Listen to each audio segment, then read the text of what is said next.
We didn't have no African American Health Network in my day. We've come some ways. Well, I was born May 7, 1845, in Dorchester, Massachusetts. I was the first American to study and work as a professional trained nurse in the United States. My parents were freed slaves, and they moved north before the American Civil War in the pursuit of life from racial hatred and discrimination. I knew at an early age I wanted to become a nurse, probably due to seeing the nurses work during the American Civil War. In the 19th century, it was hard to become a trained nurse. Schools in the South rejected applications from African American women, whereas up north, there was opportunity, but it still was hard and it was very limited. But finally, I was admitted to the New England Hospital for Women and Children. Now it's called Denmark Community Health Center. It was hard. I went to school and I worked. School and work. And I only got about $1, so sometimes $4 a day. But finally, in 1879, I was the first American to graduate from an American School of Nursing.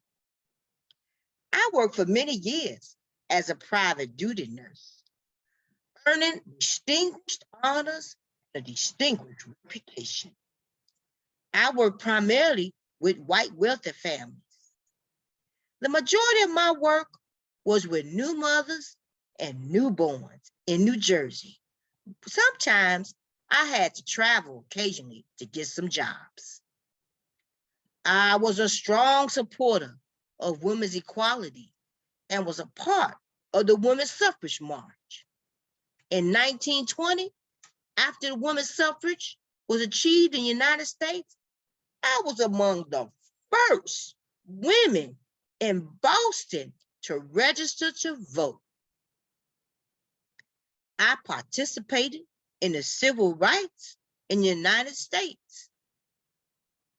Well, now as they tell me, I received many honors and awards for my pioneering work. I was inducted into the American Nurses Association Hall of Fame in 1976. And they tell me in 1993, I received the National Women's Hall of Fame induction. Well, I lived a long, good life. In 1993, I was diagnosed with breast cancer, and I battled the illness for 3 years. I died at the age of 80 on January 4th, 1926. But I am your first African-American Black nurse. I am Mary Eliza Mahoney. Thank y'all for listening.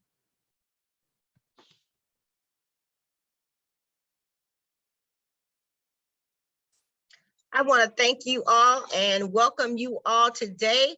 But without further ado, I will like to just give a brief bio of our amazing, amazing president and chair of our network. Dr. Eva Vivian is a professor at the University of Wisconsin, Madison School of Social Work, School of Pharmacy. She received her Doctor of Pharmacy degree from the University of Illinois College of Pharmacy in 1995, Master's of Science in Pop Health from the University of Medicine and Public Health in 2013, a doctorate of philosophy from the University of Wisconsin School of Human Ecology. Dr. Eva has been referred to as the researcher with a servant's heart. Yes, she is. Because of her service to underserved communities in Madison, Wisconsin, and throughout the Midwest. She is currently our president of the African American Health Network of Dane County, whose mission is to promote health, education, healthy lifestyles, self-advocacy, empowerment, and well-being among African Americans in Dane County. She also serves on the board of directors of Access Community Health Center, and which is a locally federally qualified health center. She is a proud member of Delta Sigma Theta Sorority Incorporated and the Metropolitan Madison chapter of the Lynx.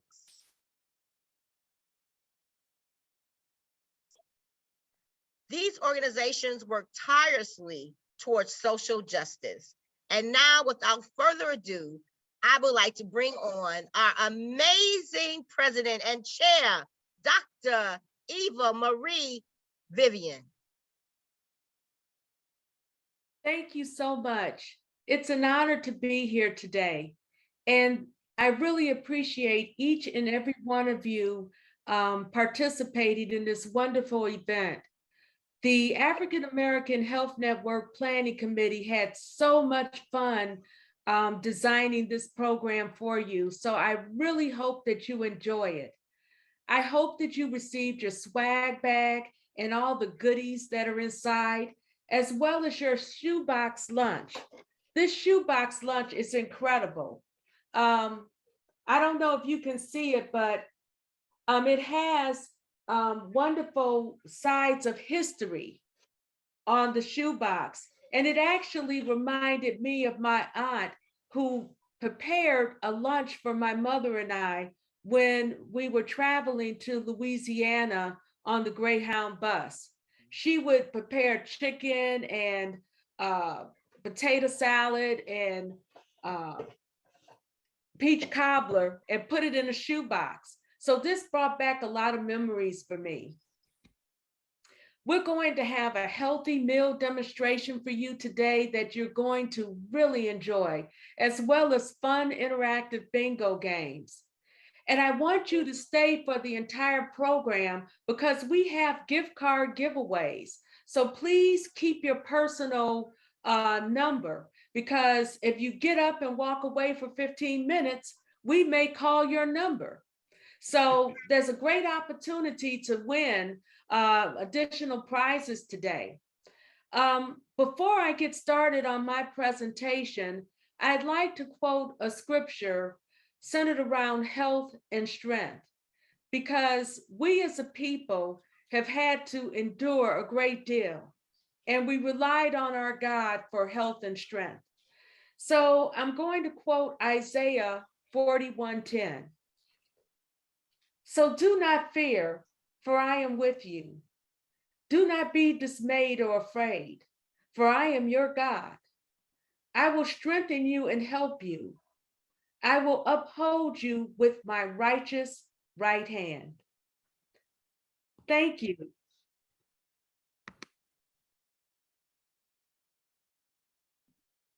Okay, I hope that everyone can see this presentation. Recently, we've been bombarded with information about the recent pandemic.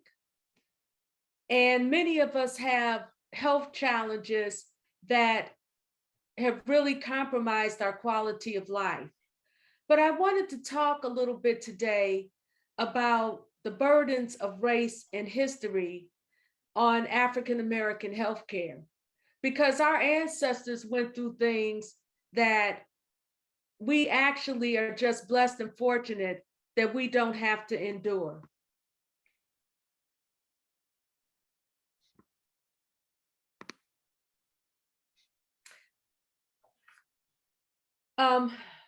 Our ancestors endured the cruelest form of slavery since the ancient Israelite.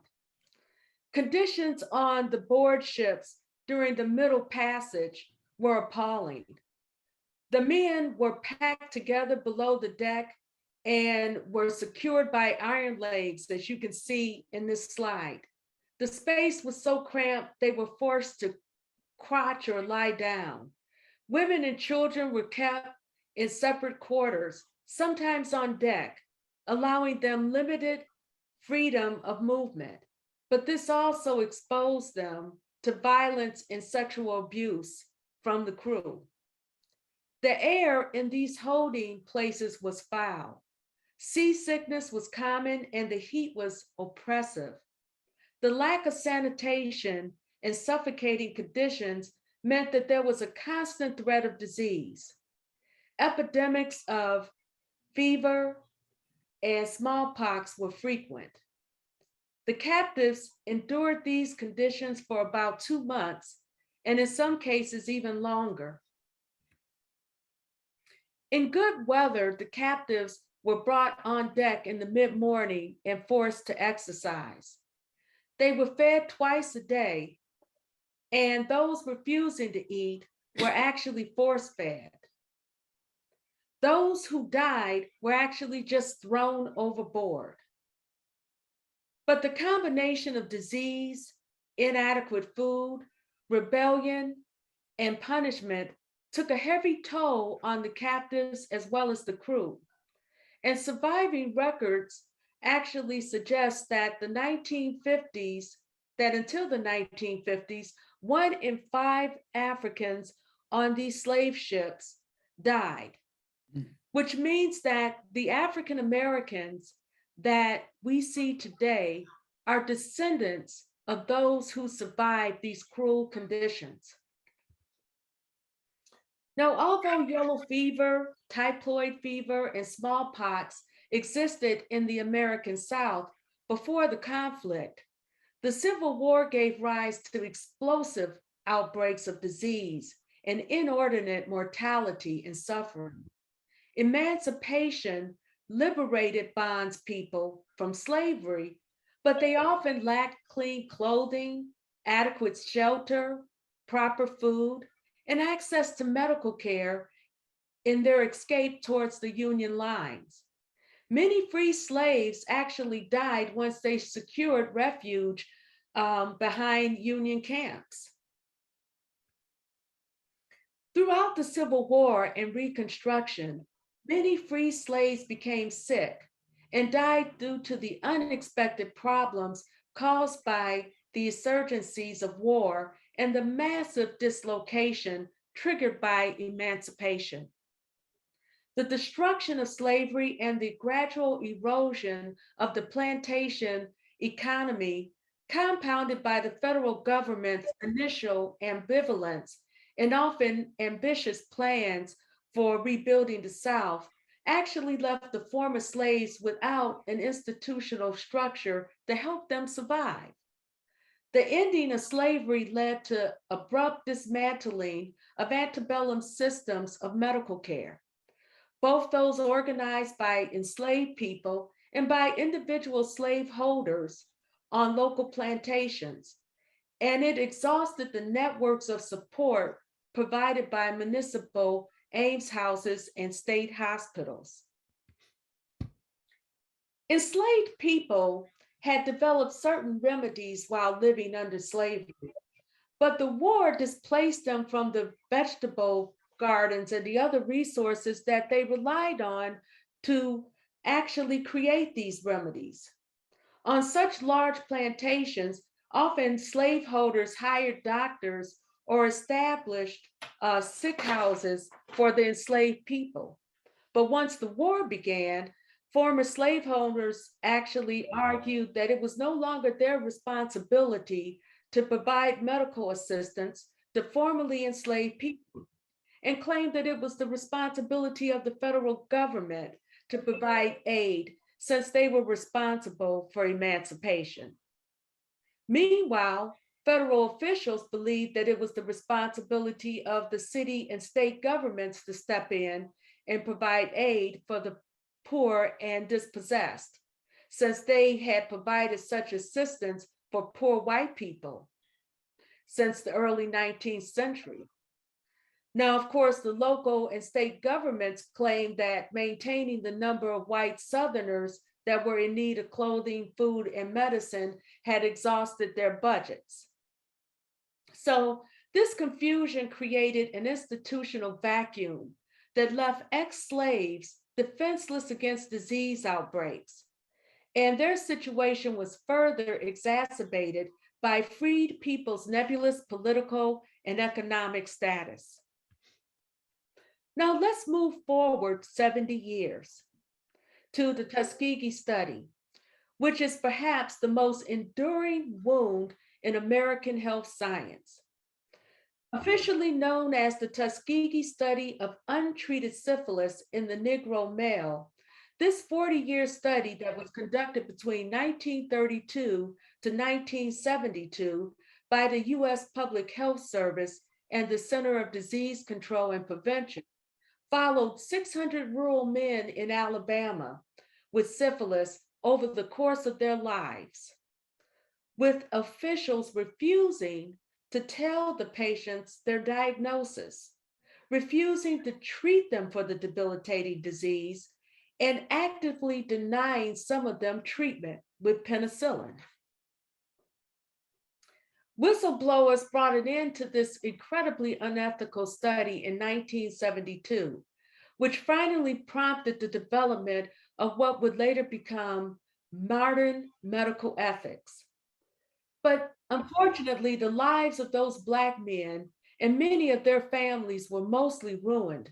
Many men died from the complications of syphilis, and several of their wives and children contracted the disease.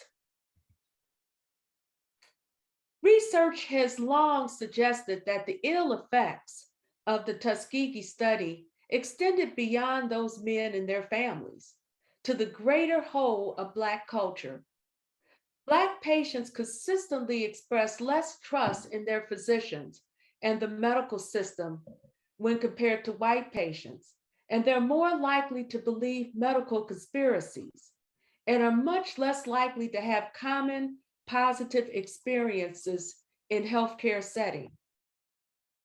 These have all been connected to the misgivings among Black people about Tuskegee and America's long history of real medical exploitation of Black people. And we can see from this slide that Black adults have less positive views of medical scientists than Hispanics and white adults. 35% of Blacks or African Americans have a great deal of confidence in medical scientists to act in their best interests, compared to 43% of non-Hispanic whites and 45% of Hispanics. Now, there are well-known Black-white disparities in adverse birth outcomes, health behaviors, and chronic diseases such as asthma, breast cancer, stroke, depression, heart disease, and hypertension. And these disparities hold across socioeconomic status and have remained stable for the past 50 years, despite efforts to reduce them. These disparities may be largely a function of residential segregation, the separate and unequal neighborhoods in which most Blacks and whites reside, irrespective of their socioeconomic status. Black neighborhoods have significantly poorer healthcare facilities, are staffed by less competent physicians, have higher environmental exposures, and poorer built environments than do white neighborhoods. And these neighborhoods disparities demonstrate how segregation contributes to health disparities. Keeping these things in mind, there should be no surprise that Black Americans who face disparities in our United States healthcare systems are disproportionately impacted by coronavirus disease or COVID-19.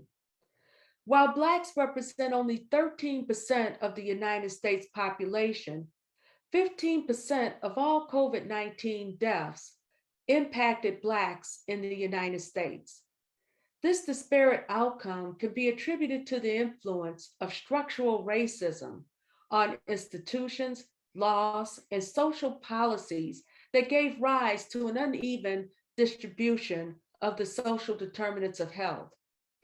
While the availability of COVID-19 vaccines is positioned to change health inequities, decades of institutional distrust, coupled with crowded living conditions, overrepresentation in high-risk occupations, such as essential workers, inadequate access to healthcare, lack of private transportation, particularly in major cities, lower health knowledge, and chronic health conditions actually leave Black communities at a disadvantage.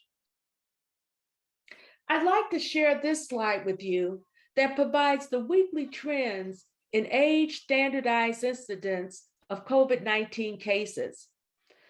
Now, unvaccinated individuals data is represented by the solid blue lines, and fully vaccinated persons are represented by the dash curve, and fully vaccinated persons that have received a booster is the bolded dash line. And if we look at cases from April 4th to December 25th, we see that unvaccinated individuals, which are represented by this solid blue line, are very high compared to vaccinated individuals and boosted individuals. So those individuals who have been completely vaccinated and have received a booster have the lowest risk of developing COVID. Now, I've heard unvaccinated people say, I know of someone who was received the booster who received COVID. But you can see from this data, for every person that may possibly contract COVID-19 that has received a booster, there's about 100 people who are unvaccinated who contracted COVID-19. But what's more concerning are the deaths. When we look at the deaths, we see that there are significantly more people who are unvaccinated that die as a result of contracting COVID-19 compared to those individuals who are vaccinated, as well as those individuals who are boosted. As a matter of fact, you can see that there are very few people who are fully vaccinated or have received the booster that die from COVID-19.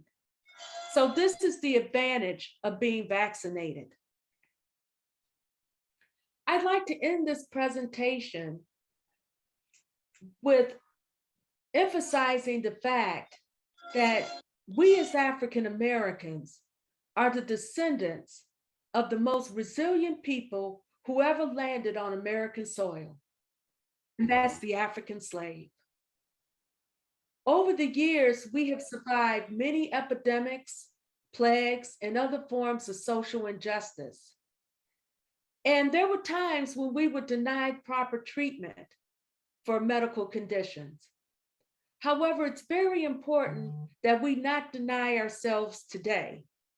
So I strongly encourage you, if you have not been vaccinated yet, please get vaccinated. There's several ways that you can look for vaccination providers. You can just visit vaccines.gov and they will ask you what state you're located from, and all you have to do is type in your zip code and they will tell you locations where you can receive a vaccine. You can ask your doctor or pharmacist or the community health center, or just check with your local pharmacy and find out the pharmacies that are administering vaccinations at this time. Thank you very much, and I really hope that you enjoy our program. All right. Thank you, Dr. Eva. Our own DJ White is going to we're going to get a raffle going. A gift card drawing going. So we need you to look at your agenda, look at your number, pull your agenda out and look at your number, get that number ready. Get that number ready. He's gonna spin the wheel. Get that number ready.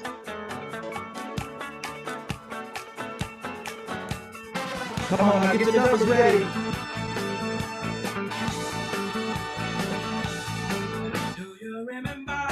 Let's do it. You should have a number on your agenda. We're going to spin the wheel really quick. Why don't we do that? I thank y'all hanging out for hanging out with us this afternoon. We appreciate it, y'all kicking it with us. Make sure you grab your agenda. You should have on your agenda a place for you to see if you're going to win a prize. We got a special prize for you today. I believe we got about 60 or 70 or 80 people on the call. So we're going to go up to about number 88. Let's do it.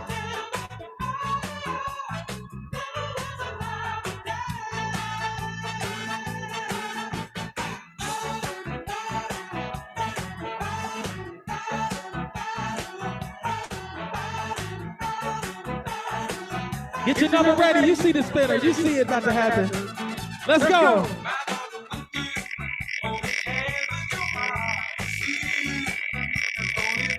What number will it be?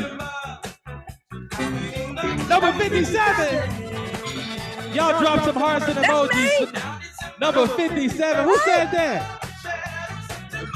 Somebody said that's me. Who is that? Tell me who you are. Tell us about yourself. Where you from? Woohoo! This is Rita Henderson, and I'm from here.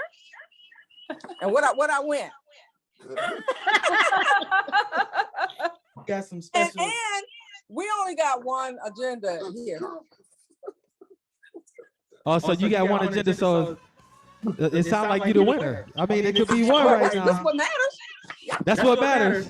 Y'all drop some emojis for it. Drop some hearts.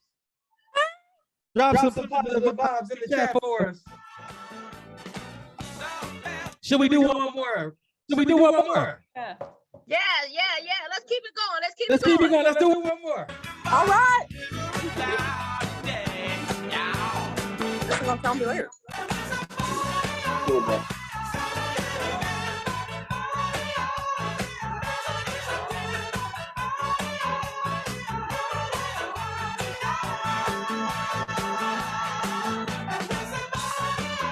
All right, let's see what we got.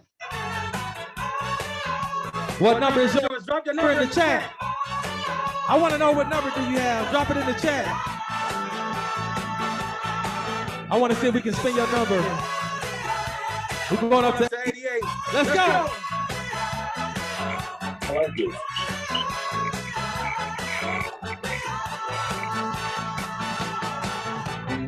Oh, look at number 11. Look at number 11. Who's number 11? Oh, congratulations, Linda. Oh, thank you, Linda Grant. Linda Grant. Y'all drop some emojis. I don't have no bag. But Linda Grant, what number? Number 11. Drop number 11 in the chat. Make sure your chat is working.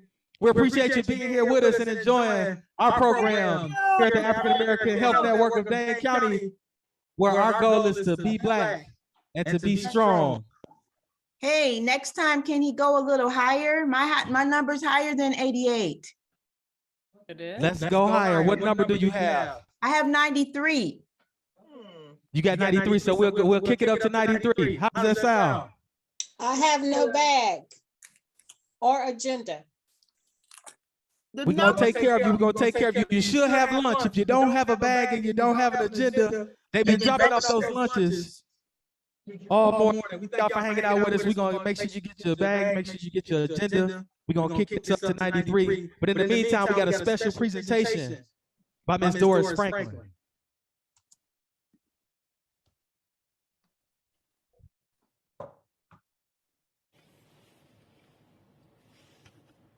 I'm Margaret Charles Smith. I was born in Greene County, Alabama, right over there, you know. They tell me in 1906, I don't know. What I do know, and listen to me good, I delivered 3,500 babies and never lost a mother, and very few babies. Back then, us granny midwives, that's all they had until they outlawed us. Folks didn't have money to go to the doctor. I delivered sometimes as many as 4 babies a night, wade through water and all. Sometimes I got paid my $5 fee. Sometimes they gave me other stuff because they just didn't have it. But they outlawed us. There we go. There we go, ladies and gentlemen. Could we get Miss Doris Franklin to come and hang out with us on the stage? Tell us a little bit about what you learned about your historical figure that you had a chance to research. Being a product of a midwife myself, she was very interesting. How many doctors, medical doctors, can say that they've delivered that many babies and had no maternal deaths? That is amazing from an uneducated, third grade education person who did not have medical training. Midwives were in rural America the healthcare for many people, because not only did they deliver babies, but they knew about herbal medicine. And so people came to them for other things. Now, as far as outlawing, regulations and all Squeeze it. got them With the out water of coming out? business. Yeah. So that's a perfect cup for you. With the introduction of Medicare and Medicaid paying for births, doctors found it then profitable to take care of poor women. And that did away with granny midwives. Actually, Alabama is one of 7 states in the country that do not allow home births. That's why she says she was outlawed.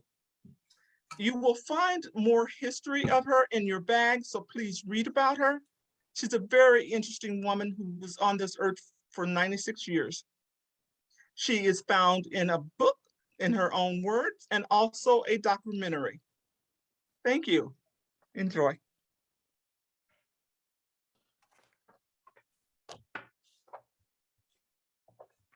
Oh yeah, y'all should show some love. Come on, drop some hearts, some emojis. Y'all heard the sister. Come on now. Doris Franklin, we appreciate you hanging out with us. We're gonna keep the show moving right along. Be Black, be strong. You need to find us online and you need to hit us on that hashtag pound. I think you're gonna put AAHN, African American Health Network 2022. Hashtag. I know y'all got that Facebook, so we're gonna make sure you find us on Facebook, African American Health Network. Find us at hashtag, you can hashtag us AAHN 2022. Health is wealth, and your network is your net worth. So we want to welcome you to our event. Let's have a good time. Without further ado, at this point in time, I'd like to, maybe we can do another raffle. Let's get to, I think it's a good time for us to start to get to some deeper knowledge. Let's dive a little bit deeper. I think we're gonna have Camille Carter, the president of the Madison Black Chamber of Commerce, join us and tell us about some of the work that she's doing in the community. Camille, can you please join us on the stage?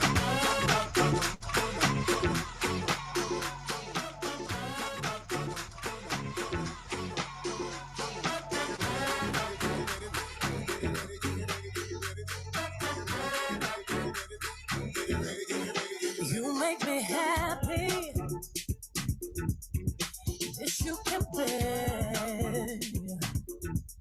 You stood right beside me, yeah, and I won't forget. Let's keep the party rocking. Camille, what you got for us? Why, thank you, Martinez. It's great to be here in the Be Strong and Be Black program. Thank you for the African American Health Network and the work that you do. It is very important and very essential. Greetings from the Madison Black Chamber of Commerce. We are a leading agency for Black-owned businesses and economic development support. We provide technical assistance services and leadership support for business creation and advocate for their opportunities and advancement. Our mission is to build community and promote power and the impact of Black-owned businesses throughout Madison and Dane County. Our physical offices are located at the top of State Street at 618 South Park Street, right in the heart of the Black Madison community. We support over 500 Black-owned businesses and entrepreneurs. And when I say we, I do not stand here alone. I represent myself, Camille Carter, the president and CEO of the Madison Black Chamber of Commerce, in coordination with our board of directors and community leaders. Claude Gilmore, which is the vice president of our organization, Dr. Corinda Rainey Moore, our secretary, also Jermaine Butler, a business owner in the community, Martin Lackey, business owner in the community, Cartez Rowell, and Michelle Bozeman, also a business community. We invite you to join our mission and our work through volunteerism and helping us to promote our Black businesses within our community as we continue to embrace them and support them as we go forward and become a better community for all. Again, thank you for this very important agenda. I'm honored to be here to talk a little bit and to shed some light on entrepreneurship and health and wellness. We believe that entrepreneurship is a direct pathway to wealth and financial liberations for our community. Entrepreneurship lays the foundation for legacy creation. It also sends and plants seeds of entrepreneurship in our future DNA, in our children. Entrepreneurship builds strong communities, and that is what we stand for and what we represent. We face, in this role though, we face many challenges as entrepreneurs. We like to think of ourselves as invincible. However, the plight of the Black entrepreneur is oftentimes a lonely road to success. To understand how the health of a Black entrepreneur is influenced, we have to understand the challenges in which they face on a daily and hourly basis. Their lifestyles are often very stressful, and there are many spillover effects that affect their health that are misunderstood and also under-recognized. When you think about the pandemic and what that has done for our businesses, before the pandemic, many of our businesses were already challenged and under capitalized and disproportionately struggled in being successful. But since due to the effects of the pandemic, over 40% of our Black-owned businesses actually closed during the pandemic. When you think about the successes of Black-owned businesses, you must understand that we earn 1/5 the revenue of our Hispanic and Latino peer firms and businesses, and 1/10 of the revenues of our Asian and Chinese businesses. So we certainly have a lot of challenges and a long way to go. Our challenges exist in access to capital and really finding very supportive economic development systems to nurture our businesses and to strengthen them institutionally and to build better, stronger pathways. We want to understand that oftentimes, as I mentioned, Black entrepreneurs are so busy working in their business, it is really difficult for them to get outside of their business and work on their business and to build their businesses.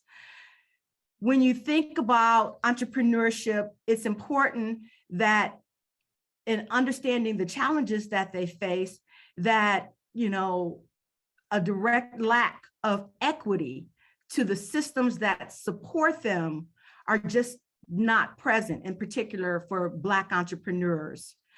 You'll find them, again, working within an infrastructure on overdrive, simply and leading very stress-filled lifestyles, because over 96% of them are actually sole proprietors. They often work in isolation, and that creates a great deal of emotional and psychological challenges for the Black entrepreneur.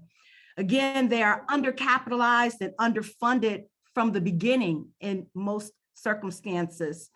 And that certainly leads to financial challenges that, that create obstacles. They often have substandard access to healthcare and are overcapacitated and working long hours. Again, the guilt and worry factor really consumes many of them as they are trying to be successful for their families and successful for their long-term goals. They are often challenged with, how to make the day in and day out of their organizations thrive. It is important to note that when we have healthy Black-owned businesses, it really impacts not just the business, it impacts the Black family, it impacts the Black communities and the communities at large. So therefore, it is very important that we understand the negative consequences that Black entrepreneurs face, such that we can create the proper ecosystems for them to be successful at large. It is also known that Black businesses employ Black employees. And so therefore, when you consider unemployment, it also affects our communities in that way as well. I understand that what I've mentioned and what I've discussed is not overly positive. However, these are the facts in which we certainly have to recognize that we face as we talk about health equity and business equity. I will say that considering where our community is, I am very inspired about many of the initiatives that are happening and have happened post-pandemic. We are seeing the Madison community and the greater community at large really come to the aid and to the assistance of the needs of Black-owned businesses to help them in expanding their capacity and building their village and strengthening their ecosystem and resources that support them and help them to be strong and create greater long-term impacts. I am encouraged to see our community organizations coming together, and you will see evolving projects exemplified over the next coming months and the upcoming years, and the evolving results that have come from the pandemic and from a long-term focus on trying to improve our ecosystem. We have new centers of excellence being erupted right in our communities. The Center for Black Excellence, we've got that is happening over at the Foundation of Life campus. We have the Urban League's Black Business Hub that will be incubating businesses and helping them to grow with resources.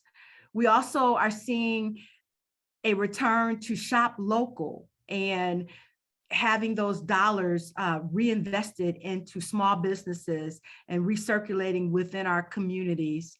So we are seeing and witnessing a great deal of support for our businesses, and we are encouraged to see more funding coming into our businesses, and we look forward to continuing to support our businesses. So while we recognize that health is a concern, we definitely know that Black dollars matter, Black business matters, and thank you so much for allowing the Black Chamber to be a part of the solution for our Black entrepreneurs going forward. So with that, just keep our entrepreneurs and businesses in your prayers. And thank you so much for allowing us to share some words with you today. Wherever I choose to go, it won't take me far. I'm living my life like it's golden, living my life like it's golden, living my life like it's golden, living my life like it's golden, living my life like it's golden. Oh yeah, thank you, Camille Carter, president of the Madison Black Chamber of Commerce. Up next, we'd like to welcome to the stage Dr. Corinda Rainey Moore. Corinda, what you got for us? Hello, everyone. I'm glad to see you all today. But we will be doing a drawing of this gift bag. I don't know if you see, but this is a gift bag that we received from Madison Black Chamber, which is made up of items from Black businesses. And Martinez will be spinning the wheel one more time, and whoever has that number will receive this gift bag. Let's do it. Now we can see the gift bag. Let's do it. So we got another. We going up to 100 this time. Let's go. Yeah, that's right. Yeah, that's good.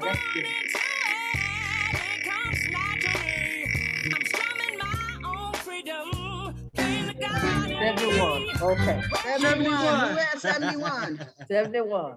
Lucky number 71. Look on your Charles agenda. Payne. Oh, that's Check the one your you were tickets. looking for, Payne. It looks like Charles Payne. Okay, Charles Payne. Charles Payne, everybody. Charles, you got to unmute. I got it. Okay. Congratulations, I'm Charles Charles. Payne. You can't you mute people, Charles? Yeah, you can mute. Congratulations, Charles. Thank you. Be Black, be strong. The African American Health Network. Golden, golden, golden. Health history and representation matters. Golden, golden, golden, golden. Living my life like that. Golden. I was affectionately known as the mother of chemotherapy. Some of my work revolutionized cancer research and how physicians treat cancer. My name is Jane Cook Wright.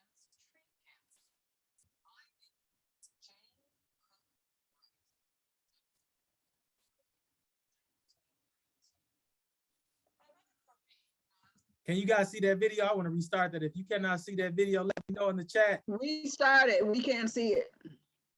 Let's do it. Still living my life like it's golden.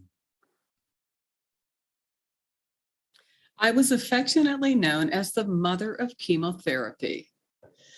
Some of my work revolutionized cancer research and how physicians treat cancer. My name is Jane Cook Wright, and I was born on November 20th, 1919. My mother, Corrine, was a public school teacher, and my father, Lewis, was one of the first African-American graduates from Harvard Medical School. And he was the first Black doctor at a public hospital in New York City.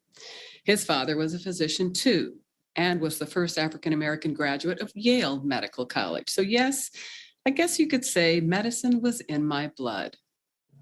Although medical dynasties are not uncommon, one that originated in the mid-19th century in a Black family, well, that was rare. I never thought about becoming a doctor when I was younger.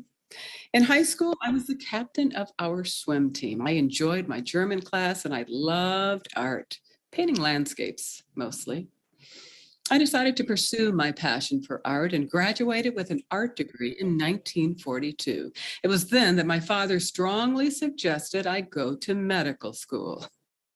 No surprise to me, really. Somehow I knew he wanted me to become a doctor. In 1946, I graduated with honors from New York Medical College. It only took me 3 years. I had one sister. Her name was Barbara. She too became a doctor. We both overcame racial and gender bias by succeeding in a largely white male profession.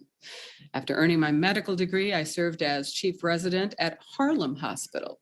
And later, I decided to work alongside my father at the Cancer Research Foundation, which he founded. Oh, how I enjoyed the work we did together. I got married in 1947 to a lawyer, David Jones. We had 2 beautiful daughters, Jane and Allison. Both of them became doctors too. My father died in 1952 of tuberculosis. I can still remember the day. I was asked to step into his shoes, becoming the head of the Cancer Research Foundation. I was only 33. Later, I worked at New York University Medical Center and at my alma mater, New York Medical College. My work was so well known, so well respected, that in 1964, President Lyndon B. Johnson appointed me to the President's Commission on Heart Disease, Cancer, and Stroke. I was so honored. And when a group of 7 eminent cancer physicians, 6 of them white men, decided to form the American Society of Clinical Oncology, I was one of them. In 1971, the New York Cancer Society elected me as its first woman president. I was the first doctor to use clinical trials to make cancer treatment more effective. I was credited with turning chemotherapy from an untested treatment into one of the most effective life-saving methods of attacking cancer. And I also pioneered the use of the drug methotrexate to treat breast cancer and skin cancer. I received many awards in my lifetime. I'm especially proud of my recognition in Crisis, the official publication of the NAACP. I was on its cover in January of 1953. I was also an honorary member of Alpha Kappa Alpha sorority, the first Black sorority in America. I was a renowned researcher, a skilled surgeon. Some called me a global medical pioneer. I published more than 100 papers on cancer chemotherapeutics during my career, and I served on the editorial board of the Journal of the National Medical Association. A New York Times article said that I made contributions that changed the practice of medicine. And I was also known for my pearls. Yeah, I wore a strand of pearls almost every single day, even before I became an AKA. Pearls were my signature. When I retired in 1987, I spent the rest of my life doing the things I so enjoyed: sailing, watercolor painting, and reading mysteries. I loved a good mystery. I developed dementia later in life, and I died on February 19th, 2013. I was 93 years old, and I had lived an incredibly blessed and joyful life. I wish that for you too, all of you. So take good care of your health. Get those cancer screenings, the mammogram, the PSA test, and yes, the colonoscopy. Do it for me, Dr. Jane Cook Wright.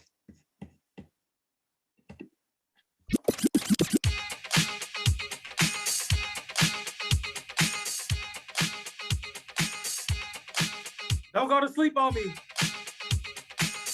It's still lunchtime. How was that lunch? Come on, drop. I need you to drop some hand claps.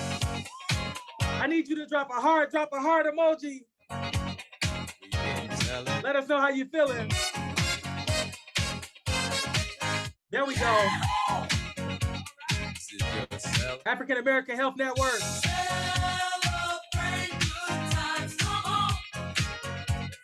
We got a cook that we want to bring to you. Miss Tyler Brown, T. Brown. We got a cook that's going to share with us some special recipes. What you got for us? Well, today I just happen to have what I call the protein bowl. But before I actually get deep started into it, what I really want to say is I just think our previous people in health have been just awesome. I do not think they get all of the props that they deserve. I think that we need to understand and appreciate that it is upon their shoulders that we stand. I also think that we need to remember, and before I forget, every day we need to know that we are the children of those that would not die. That makes us awesome on a bad day, dynamic on a good day, and every day is a good day. Thank you so much for joining me right now. And what I'd like to talk about is what I call the protein bowl or the hump day bowl. I usually do these bowls on Wednesday. They're very good, extremely nutritious. This is what a completed extra large serving looks like. Now this bowl is also accented with these little goodies. A cornbread muffin, because when I do beans and that kind of stuff, I like a cornbread muffin. Now, when it comes to greens, which is also in the bowl, I prefer hot water cornbread, but that's a whole nother different day and a whole different story. Each bowl contains greens. I'm gonna tilt my camera down a little bit so that you can see them. But each of the bowls contain greens, either garbanzo beans or my more favorite preference is pinto beans. You can also get, all I'm thinking about is small cabbages, and that's not the name of these, but you know what they are. And Brussels sprouts, you told Brussels sprouts, help a sister in on. the struggle. Thank you so much, baby. Brussels sprouts.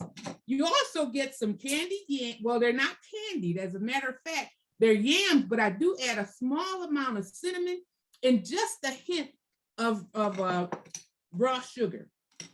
It also contains red beans, black beans, corn, and one of my favorites that we don't use very much, quinoa. As a result, when we're done, we end up with a bowl, like I said, that is just like this. Now, there's some awesome ways that we can cook these ingredients that make them taste good, because I've come to find in my lifetime, and I've just recently lost 155 pounds, so I'm practicing what I preach when I talk to you today, but I've come to find that when we diet, we have a tendency to eat things that are not, they don't taste that good. And so what we want to do is what I call a good cook knows to do, and that is to zhuzh it up. These are the ingredients that I often, the seasonings that I often put in my things that I cook. I have green seasoning, believe it or not, chicken flavored seasoning that tastes real good in all of these vegetables. Paprika, that's a secret that you can put in your greens, just delicious. Now, another thing that you want to put in your greens, and I put in my greens, especially collards and kale, believe it or not, a little bit of meat tenderizer. It makes them taste just delicious. I also add onion powder, garlic powder, but because I don't like onions, I also have a little bit of minced onion that I place inside. And then I also have some actual green seasoning. All of these things make these foods taste just delicious. Now, one of the things we need to know when we're doing and cooking these things, one of the reasons why we should encourage and include them in our diet is because garbanzo beans have 12 grams of protein per cup. Red kidney beans, 14.4 grams of protein per cup.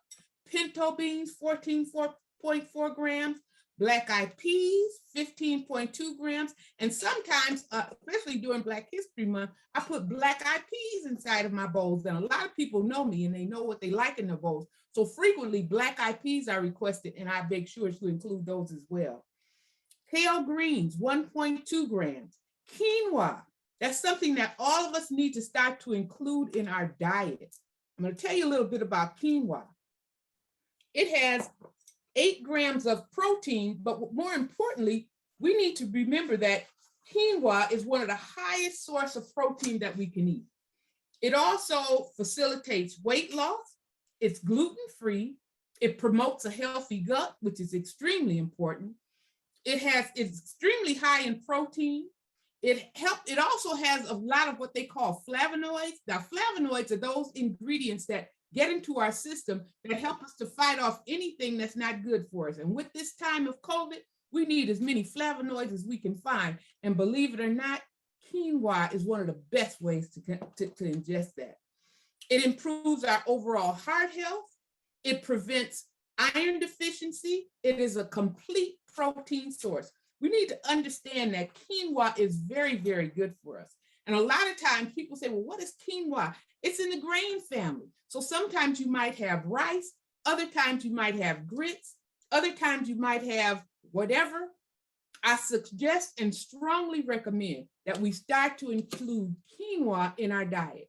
You can cook it a variety of different ways. This is just the basic way. And I cook it, when I cook it, I not only boil it in water, it's just basically water, 2 cups of water, 1 cup of quinoa, and a 1/8 teaspoon of salt. I also include 1/4 stick of butter. That just really makes it taste better if you ask me. Of course, that adds a couple more calories, but you're getting all of this goodness and all of those things that are good for you, so we definitely need to have them. Now, I'm not sure if I mentioned that we have candied yams inside. Yeah, I think I did.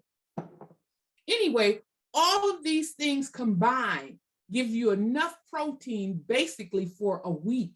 But what you want to do is have what I call a hump day, and that's my Wednesday. That's why I make the Wednesday hump day bowl with all of these ingredients. So as a result, this bowl is large enough for 2 people to enjoy, and you can have it starting with breakfast, lunch, and dinner. And you can just eat this all during the day. Try not to stray from it. And if you notice, there's no actual meat in it, with the exception of what I know you might think is crazy, but turkey tails. Turkey tails have a little bit of fat on them, a little bit more than just regular turkey. And I cook my greens and beans and that kind of thing in turkey rather than salt pork or regular pork or just bacon. Now, on occasion, I have added the residue from when I've made a bacon, lettuce, and tomato sandwich, that little bacon grease.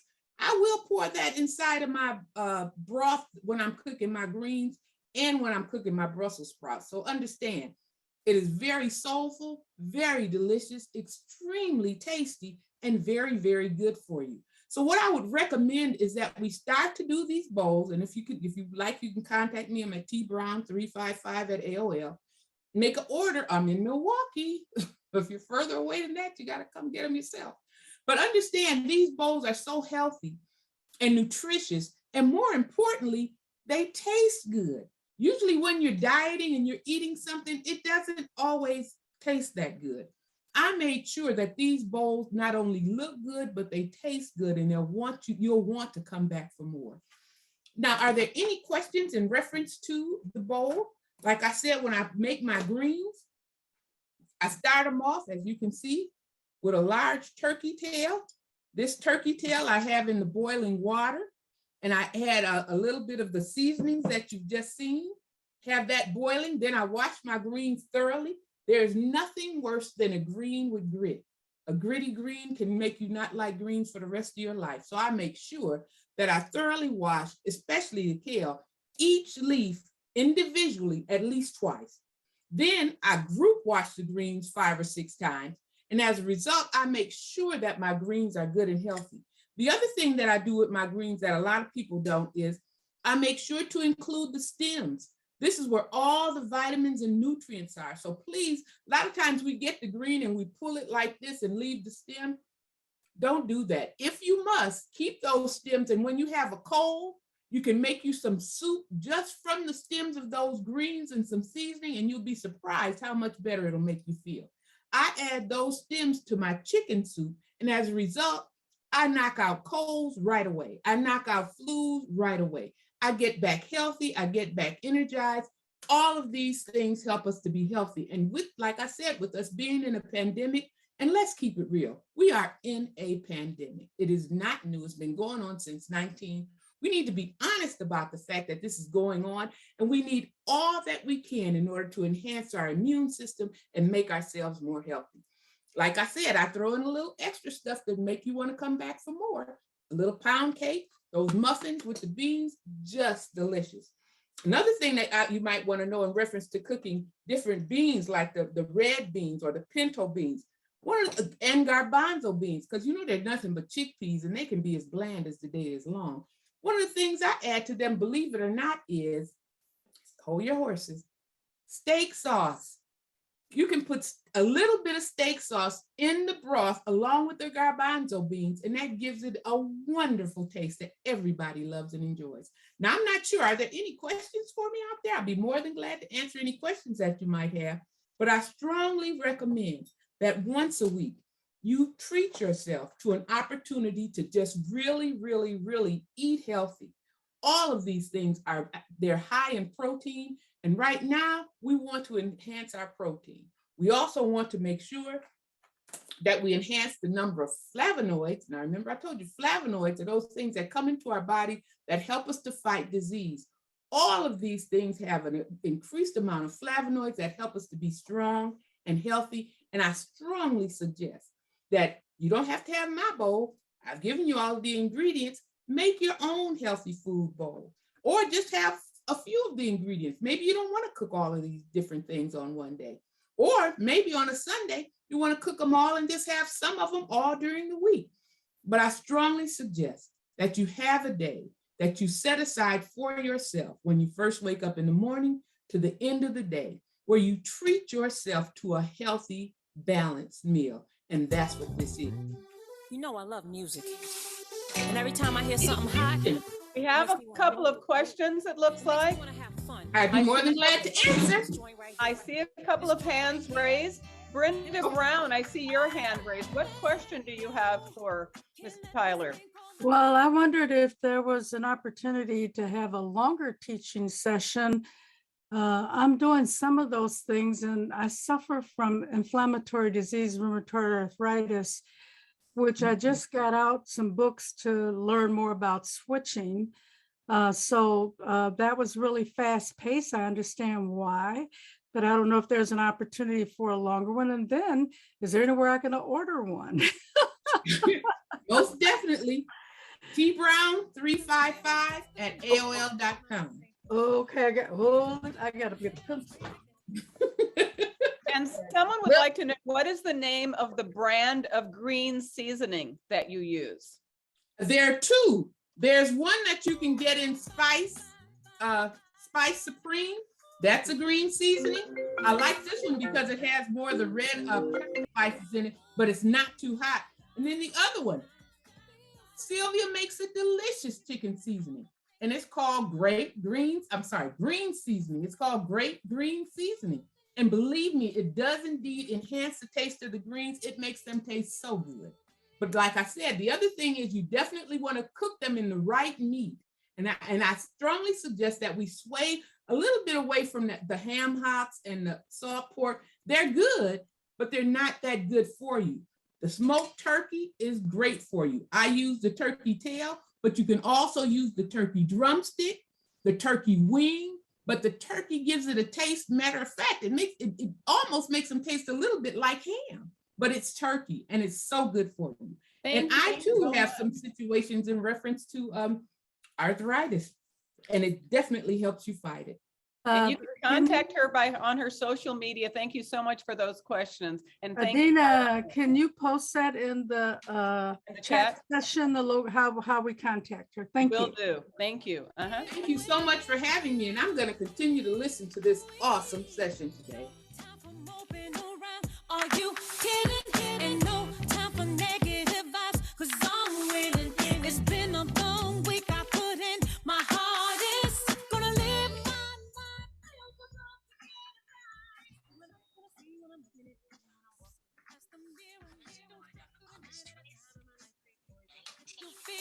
got my head on straight, I got my vibe right. I ain't gonna let you feel it. See, I'm gonna change my life. My name is Catherine Coleman Johnson. I was born on August 26, 1918 in West Virginia. I lived to be 101 years old, 4 years longer than the 2016 movie Hidden Figures, where it highlighted the work that three friends, three wonderful Black women friends did together for Nassau. It was Miss Taraji P. Henson who played me, Katherine Johnson, on Hidden Figures. My best friends were Dorothy Vaughan and Mary Jackson, and we worked at Nassau together in mathematics. I use my mathematical genius, and they use their mathematical genius to play an important role in the early space race. So we all worked at the Langley Laboratory in Virginia, and I specifically did trajectory analysis and orbital mechanics. In fact, I was very instrumental in helping the astronauts go into space and come back safely.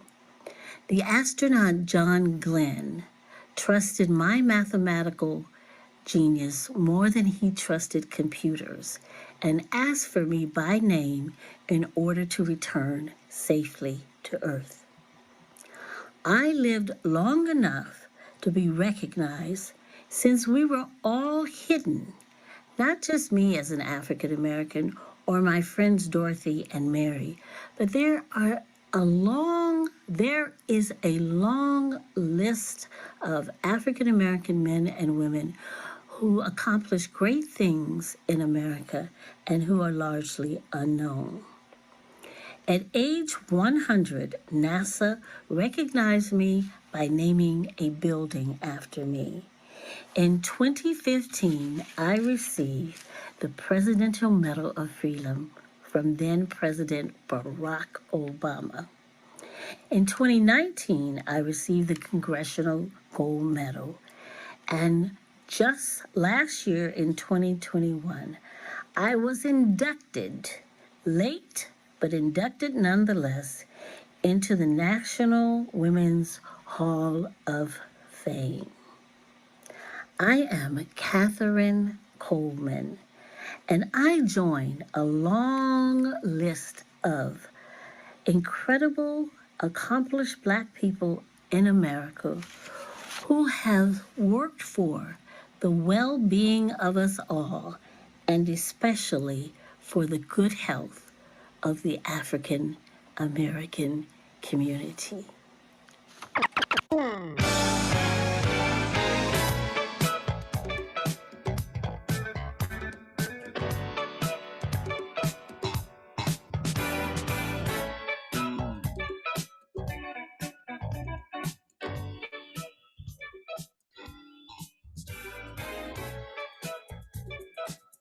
All right, Corinda, what you got for us? I think it's about time for us to play some bingo. Dr. Corinda Randy Moore wants to bring us some bingo, I do believe. Yes, it's time for bingo. So if you don't have your bingo cards and your chips, get them out. You should have two cards. One is for national historical folks, and then the other bingo card is for local folks. I'm going to be calling the bingo for the national folks, and then Dina will be calling for the local folks after me. So we will start with your national bingo card. So is everyone ready? Give you a few minutes to get set up. In the days when I was scared to touch you, how I spend my day dreaming, planning. You have bingo cards and chips to put on your bingo card. That's when you opened up your heart and you told me to come and oh my love. 1,000 kisses from you is never enough. Okay, Martinez, I think we're ready. Okay, the first person that I'm going to call is Jackie Robinson, the first African American to play Major League Baseball in the United States. If you have Jackie Robinson on your board, you might want to put a chip down.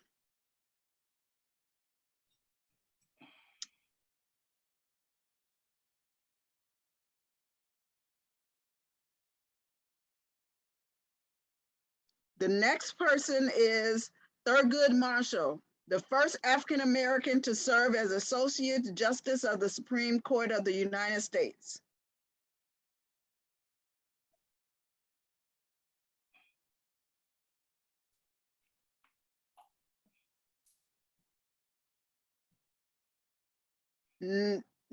Next person is Hattie McDaniel, the first African-American to win an Oscar and first to sing on the radio.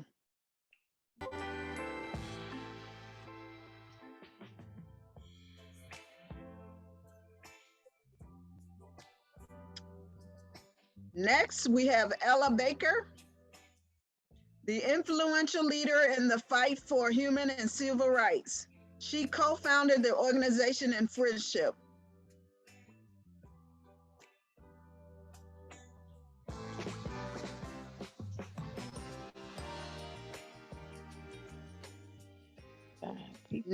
Next, we have Marian Anderson, the first African-American singer to perform at the White House and the first to sing with New York Metropolitan Opera.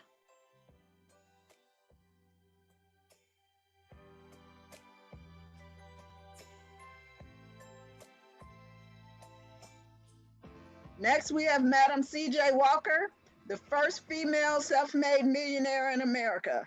She was an entrepreneur, a philanthropist, and a political activist.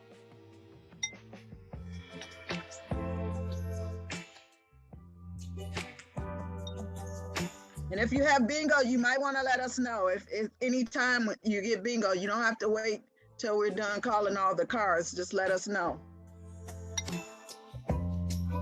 Mary McLeod Bethune, the educator, civil and human rights leader. She started a private school for African-American women.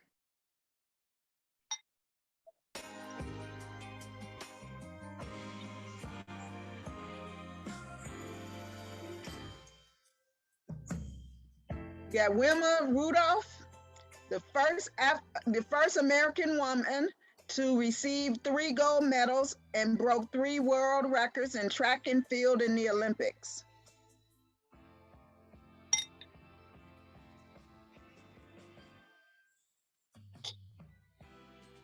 Mae Jemison, the first African-American woman to become an astronaut. She was on the crew of Endeavour in 1992. Bingo. Bingo. Bingo. Bingo. Bingo. Wow, that was quick. Jefferson. Congratulations. I have bingo also. Okay, do you guys want to call those off to Corinda so she can make sure that you have the right ones covered? Okay, I got Mae Jemison. Yep. Ella Baker. Yep. Free Space.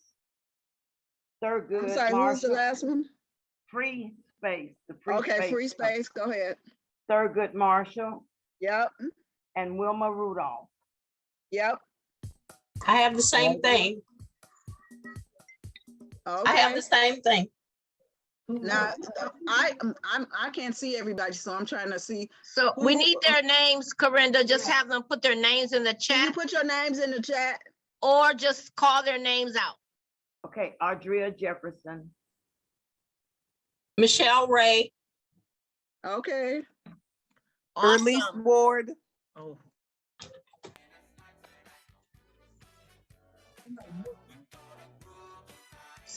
Say the ward name again. Erlise. Dr. Erlise Ward, and then the first person was Audria Jefferson. Audria Jefferson, Michelle have- Ray, and then Dr. Ward. Yes, we have them written down on our end, Dr. Rainey Moore. Yep, I just put them in the chat too. Awesome. We will be sending you out a $25 gift card. Nice. Yay! Hey. Congratulations. Yeah. So congratulations. So next we'll be having Dina. Okay, get your cards out for the local bingo. We have so many local folks who have contributed to our city, who have been first in our city. And I'm going to start calling off those names if everybody's ready to go. All righty. First name. Cover this with your chip if you have the name of Miss Vel Phillips. Miss Vel Phillips. She was the first woman, an African-American, to be elected Secretary of State in Wisconsin. And of course, she is going to be the first Black woman in the United States to have a Capitol monument honoring her, built right here in Madison. Vel Phillips. The next name we're going to call is Katherine Jackson. Katherine was the first Black woman firefighter in Madison.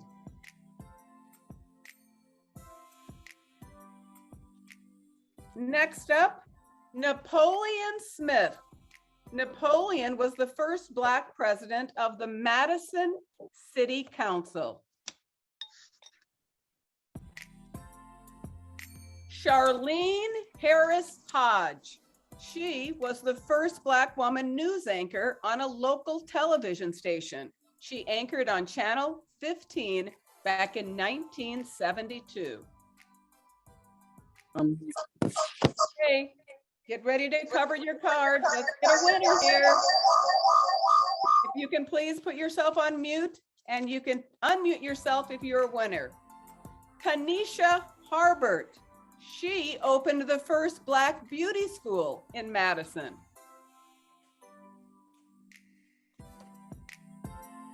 And we all know and love this person, our very own Malele Chikasa Anana, otherwise known as Betty Latimer. She was later known as Malele Chikasa Anana. She was elected as the first Black to the Madison School Board. And who remembers Mr. Bill Cofield? He was the first African-American to coach basketball in the Big Ten right here in Madison. He was the coach of the Wisconsin Badgers and coached our very own member, Carla Gaines' husband, Clyde the Glide Gaines. And Dina Clyde is on here too. Oh, is he? We have a celebrity in the house. Okay, next up, get ready to cover those cards if you have the name of John Hill. John and his wife opened the first Black-owned business in Madison. Yeah, I remember it. The grocery store. I remember it well. I do too. East Dayton Street. And it actually stayed there until the 1980s. Okay, no winners yet. Here we go. We're calling off another name in our local Black history. It's Vanessa McDowell. Vanessa, the first Black CEO of the YWCA, the first in its 100-year history. No bingo yet? You know what? I have another person to call. I've got bingo, Dr. Ward. Dr. Ward has bingo again? Yes. Oh my goodness, you are one lucky thing. Thank you. Congratulations. Thank you. Anybody else have bingo? Just the one? Well, make sure you take a look at your cards. There are people on there that if you don't know, you need to know in our Madison history. I do want to make mention that we have someone who's on your card in our audience today, and I'm talking about none other than Miss Pia Kinney James. Pia was the first Black woman hired to serve as a Madison police officer. She worked for the Madison. Bingo? Are we still playing bingo? We are still playing bingo. I'm what talking. was the man's name before Miss Pia? It was Vanessa McDowell. Did you say Barbara Nichols? Nope, we have not called Barbara Nichols. I was just you got mentioning Miss that Pia Miss on here, right?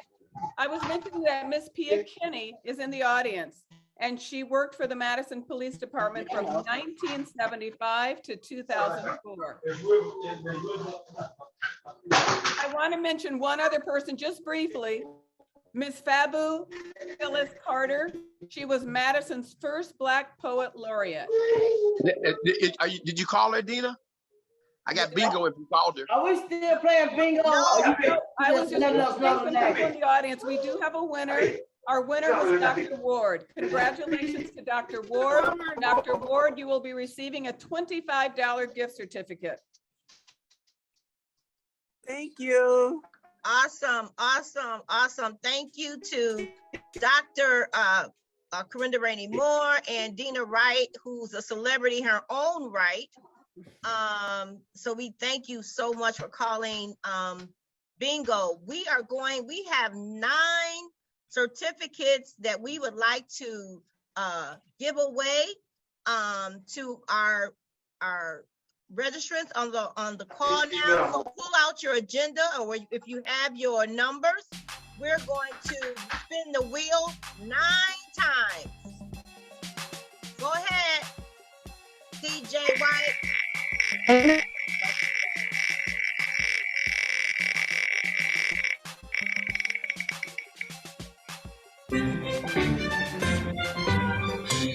First number is 68.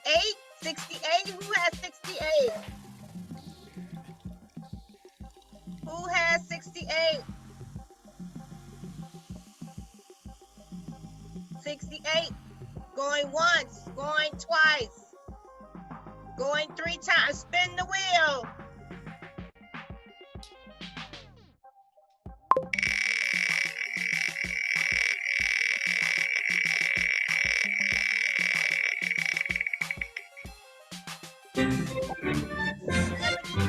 Who has 73? 73, come on, 73, where are you? Right here. Yes. Eunice Conley, you are the winner of a $15 gift certificate from Sweets by Sweets. Woo! Spin the wheel, spin the wheel.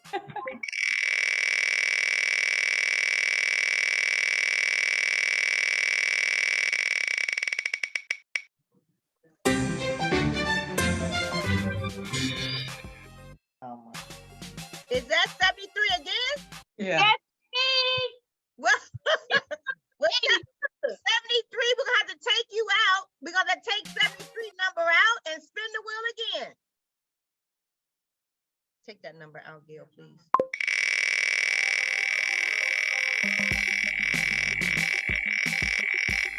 Looking for 9 winners. 29, 29. Who's got 29?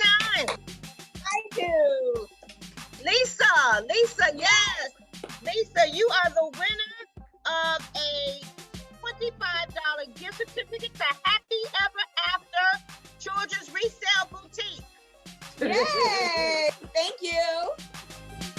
Lisa, what's your full name, Lisa? Lisa Banks. Lisa Banks. All right. Spin the wheel, spin the wheel.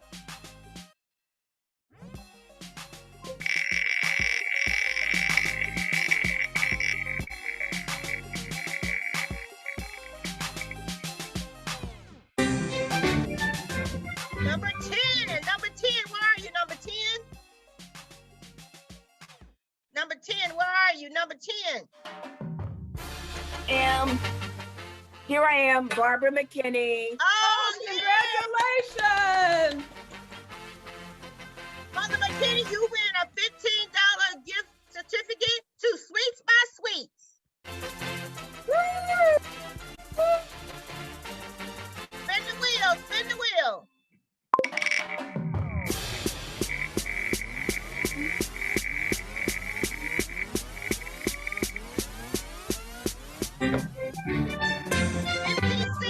$56. Where are you, 56?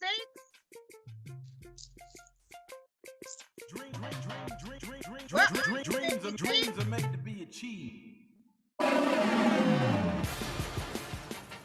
All right, 56, where are you? Going once, going twice, 3 times. Spin the wheel, DJ, spin the wheel. Dreams are made to be achieved.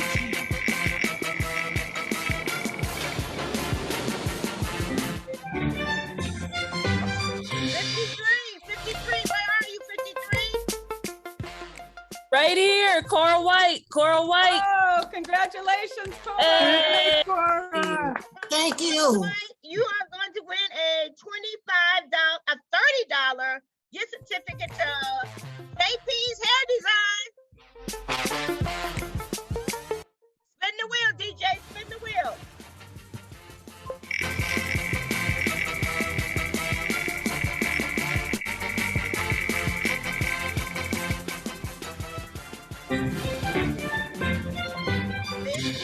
Where are you, 58? Where are you?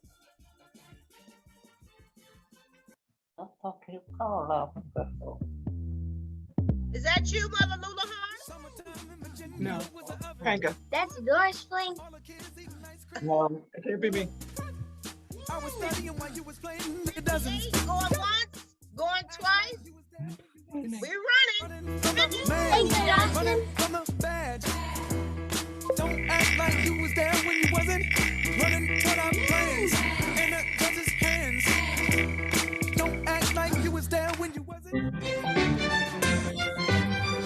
44, where are you, number 44? Right here. All right, number 44, that is, what's your Maria name? Stone.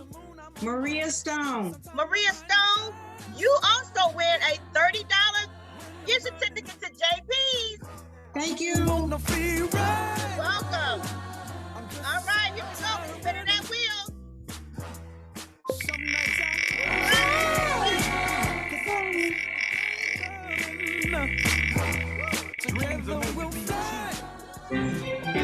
Oh, number 15, yes. Where are you, number 15? Come on, this gift certificate, number 15.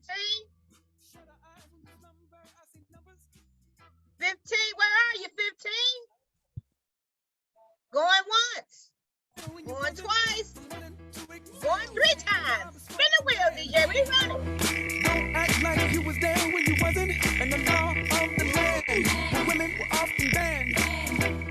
Don't act like you was there when you wasn't. 76. Woo, 76, where are you, 76? You're running. 76, where are you, where are you? Spin the wheel. When I'm running, I don't want no free ride. I'm just sick and tired of running. 32, come on, 32. Look at those agendas. What's your number? What's your number? 32, where are you? That's me, Carolyn Rums. Hey, Carolyn. Congratulations. Congratulations, Carolyn. To JP, we have 2 more left. 2 more gift certificates. I know they say Spin the wheel, we running. but in my mind, I already drunk. If I stand still, can I get far? They want the moon, I'm on Mars. Sometimes my mind 99 and a half won't do. 99. I had 76. I was trying to get in. I had 76. Okay, well, we got you in now. You win a $30 gift certificate to JP's. Yeah, Joel Walton. Haircut for you, Joel. Congratulations. Thank you, thank you. Thank y'all. That was a beautiful program. Thank you. All right, this is the last of our gift certificates, but we have 1 more gift card, so don't go away. Don't go away. Spin the wheel. With it, you gotta get, come on. 5th ward, 4th ward. Come on, sing it.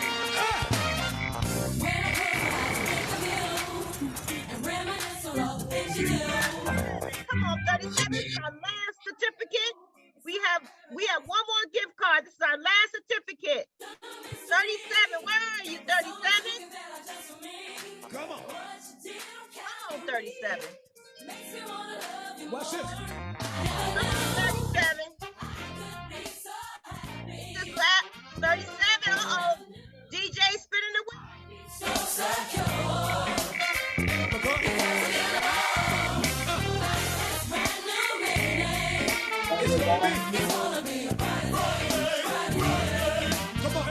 Where are you?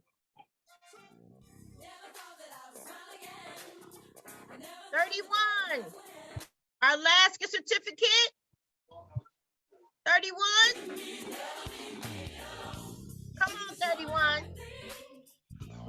Hello? All right.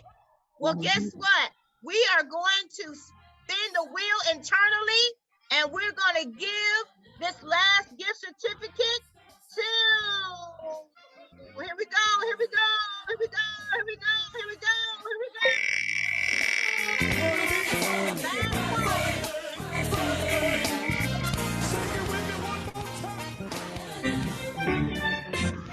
Oh, that's already. One more time.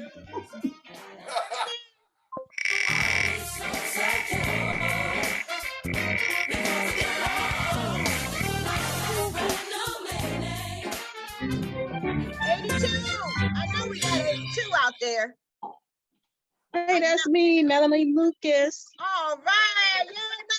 Can you win a $25 gift certificate to Those of you that think that gospel music. You win a gift certificate to our last Happily Ever After Shoes Resale Boutique.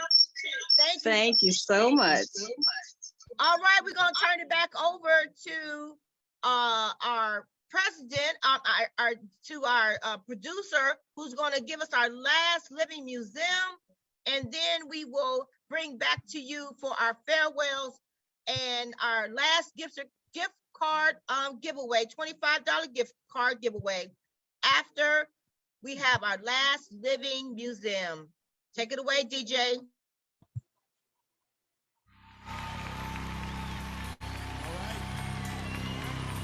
Let me hear you make some Holy Ghost crazy noise right now. Let me hear it.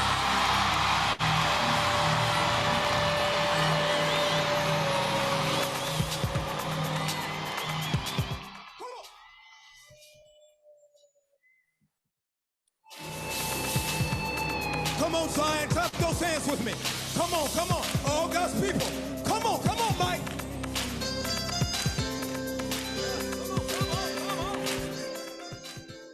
Hi, my name is Anna Louise James, and I am the first female African-American pharmacist in our country. I was born on January 19th, 1886 in Hartford, Connecticut. I am the daughter of a Virginia plantation slave who escaped to Connecticut. As a child, I didn't play much, but I valued the importance of education, so I spent a lot of time reading and working on math. I am the first African-American female to graduate from Brooklyn College of Pharmacy in New York City. I operated a drugstore in Hartford until 1911, when I worked for my brother-in-law who purchased the pharmacy. He was eventually called to fight in World War I, and he asked me to take care of the pharmacy. After a couple of years, I actually purchased the pharmacy and named it James Pharmacy. I worked there for several years, and many students trained under me, and I retired in 1967. After leaving this earth in 1977, I left the pharmacy to a relative. The pharmacy has been owned by several people since that time, but it is now considered an historic landmark because of my contributions to the profession and society at large. My name is Anna Louise James, and I am someone that you should know.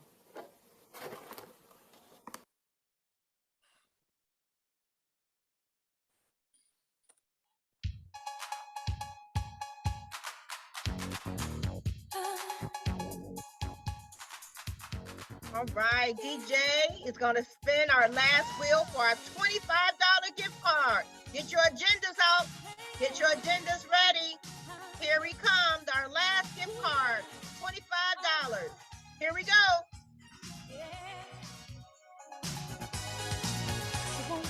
Y'all heard Miss Carla, get your gift card. Get yourself ready for the gift card. It's a $25 gift card. Make sure you get your agendas, $25. Let's go.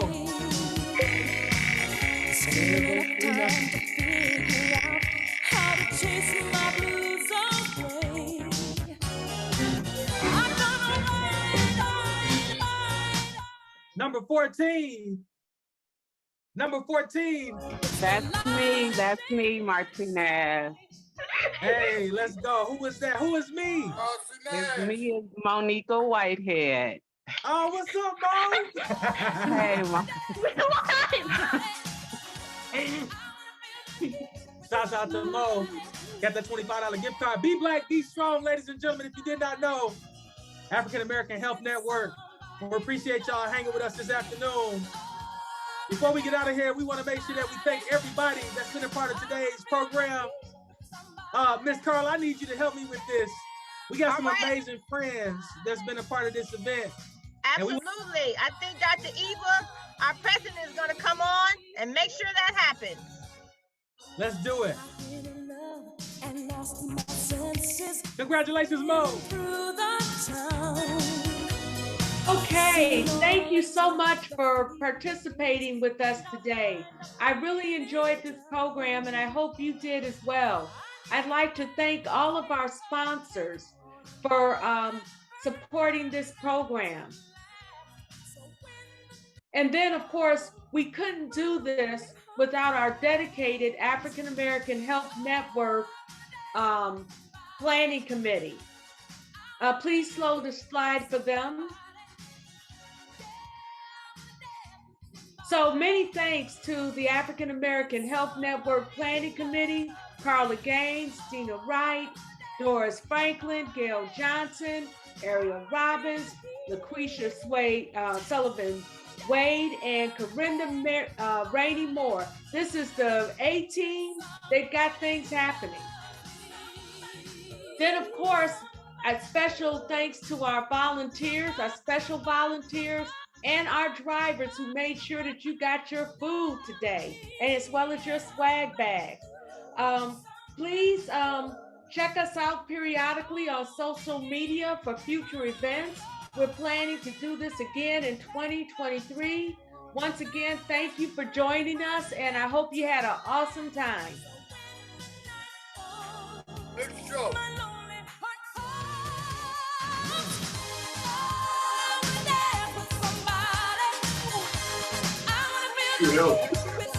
Right. Go, sissy. Special shout out to Tracy Smith for coordinating the volunteer drivers for us.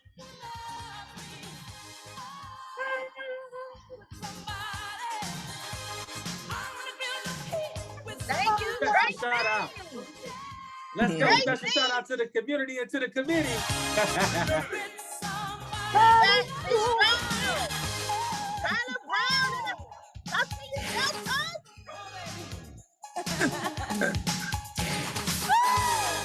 And the best DJ ever.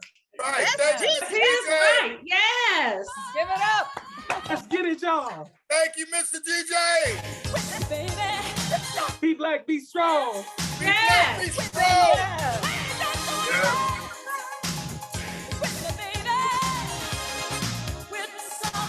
Great job.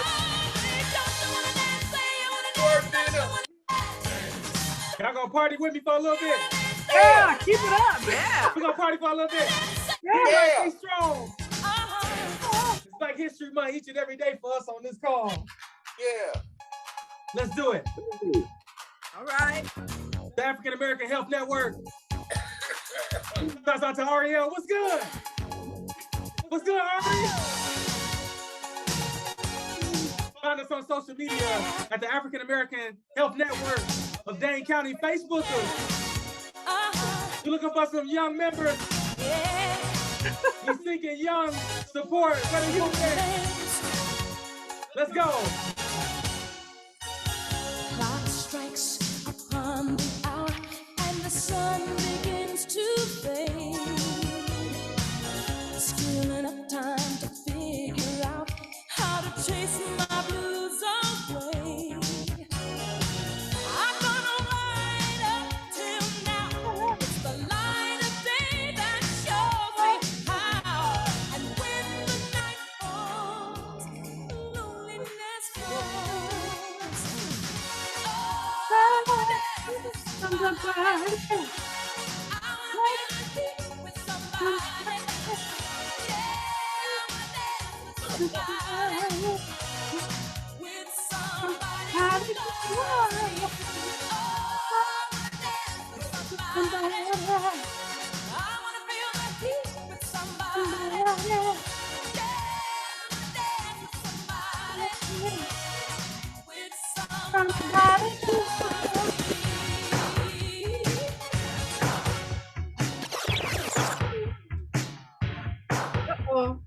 Get it, Rita. We got any Prince fans? I don't know if there's any Prince fans. Diana Small. Diana, what's going on?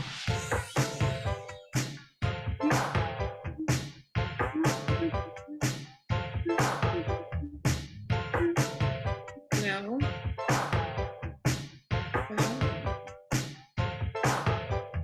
Dig, if you will, the picture of you and I engaged in a kiss. Sweat of the body covers me. Thank y'all for partying with us. Shout out to the planning committee. Enjoy the rest of your weekend. Be black, be strong. Black History Month every day. Is it February yet? Every day. All right. I've been black for 32 years. How long you been black? Type it in the chat. How long you been black? How many years you been black? Be black, be strong. How many years you been black? Type it in the chat. Maybe I'm just like my father, too bold. Maybe you're just like my mother. She's never satisfied. Why do we scream at each other? This is what it sounds like when doves cry.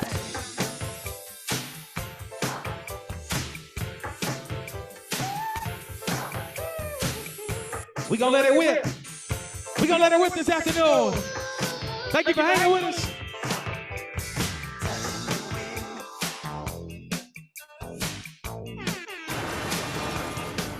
All right, here you go. African American Health Network. Find us on Facebook. I know y'all got Facebook.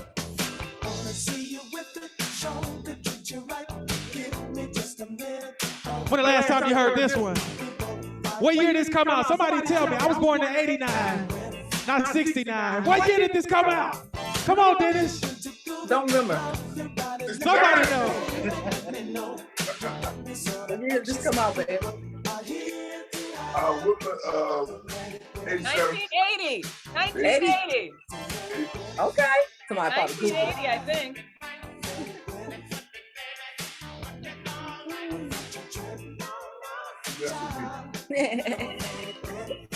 I'm DJ M. White. M like money, white like the White House.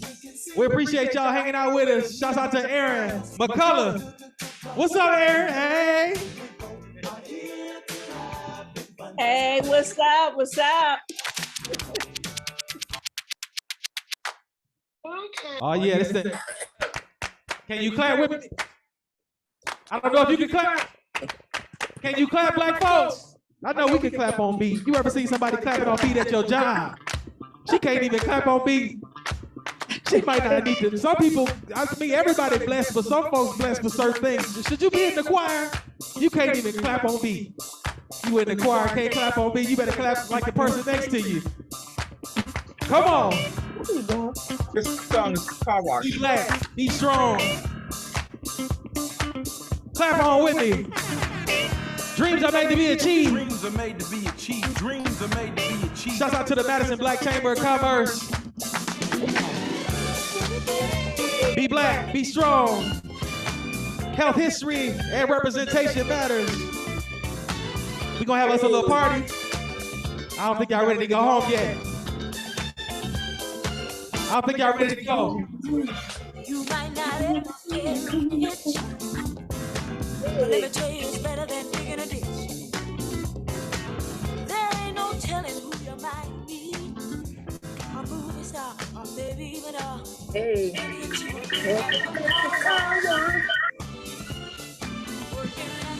A big all African American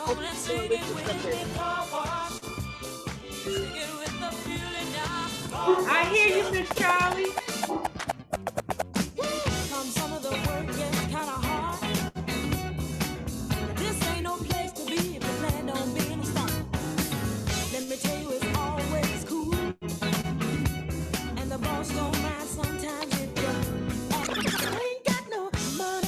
had no money. Okay. See, some people, how you gonna be try to? You don't need to know my name. You ain't got no money. See, some people blessed at certain things. If you ain't got no money, you might need to look to the person next to you. Can I borrow $1? Be Black, Be Strong. Find us on Facebook, African American Health Network. BJM White. Let's go.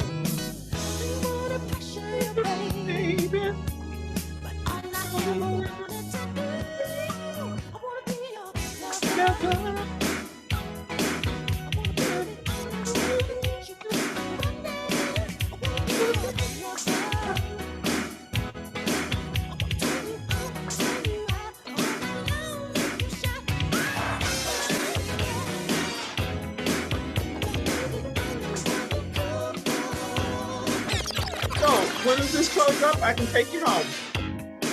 We can go hang out at your place. I looked at you, you stole my heart. You are all that I anticipated. I wanted you. You know about the whispers. I need you to stand up on this next one. I need you to get ready to stand up. All right. Be Black, Be Strong, African American Health Network. BJM White, founder, CEO of Intuition Productions, where dreams are made to be achieved. Let's go.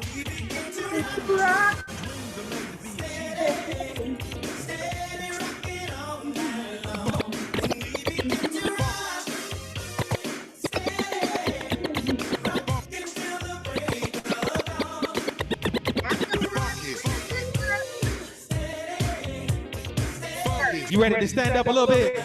Everybody clap your hands. Okay. Oh. Clap your hands, come on. Clap your hands. I don't see no hands in the air. I turn all this music off. All right, now. I turn it all off. Basic step. To the left. To the left. Take it back now, y'all. One hop this time. Right foot, let's stomp. Left foot, let's stomp. Cha-cha, real smooth. Cha-cha, come on now, cha-cha with it. Turn it out. Miss Carla, cha-cha, come on, Dina Wright. Take it back. What my friends there? What Dr. Eva Vivian? Come on now. Miss Tyler Brown, cook for us.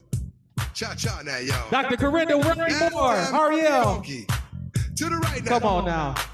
To the left. Take it back now, y'all. Where's Bob? One hop this time. One hop this time. Come on. Right foot, 2 stumps. Left foot, 2 stumps. Slide to the left. To the left. Slide To the right. Crisscross. Crisscross. Come on, Dr. Eva. Cha-cha. Come on now. Y'all going hard. Come on now. Y'all going hard now. Y'all tired now. Y'all got me tired. Hi. We appreciate y'all hanging with us. It's the African American Health Network. Be Black, Be Strong. Y'all find us next year. Y'all can find us on Facebook. Enjoy the rest of the weekend. Be safe. And do what you need to do to uplift Black in 366 days on the leap year. Enjoy the rest of the weekend, everybody. Oh boy. Good night. Thank you. Thank you. Thank you. Right foot, Bye. Thank you. left foot, let's start. Right foot again. Left foot again. Everyone. Right foot, let's stop. Left foot, let's stop. Freeze. Everybody clap your hands. Come on, y'all. Check it out, y'all. How low can you go? Can you go down low? All the way to the floor? How low can you go? Can you bring it to the top? Like it never, never stop? Can you bring it to the top? One hop. Right foot now. Left foot now, y'all. Cha-cha, real smooth.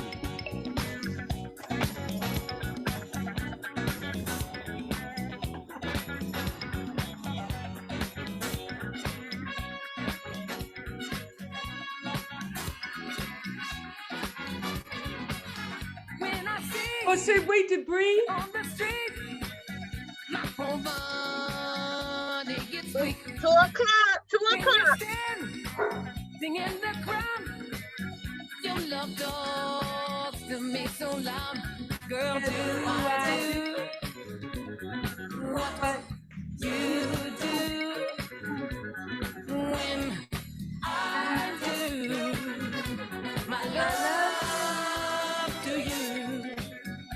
us on Facebook.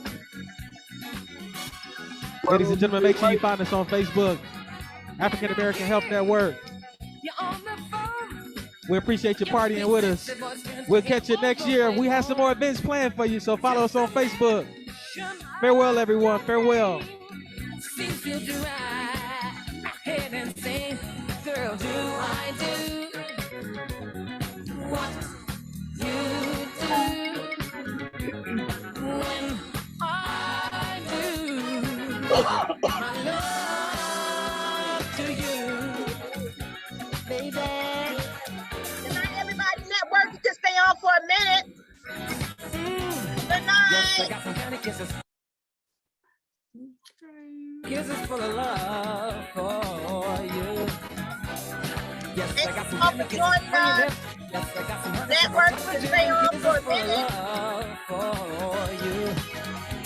My life has been waiting for your love. My arms have been waiting for your love to open. Thank you, past President Strong. Thank you, Dr. Ward. Thank you for coming. Thank you, Ms. Barbara. Thank you, Charles, for winning. Dreams are made to dreams are dreams are made to be achieved. Thank you, Ms. Rose, for coming.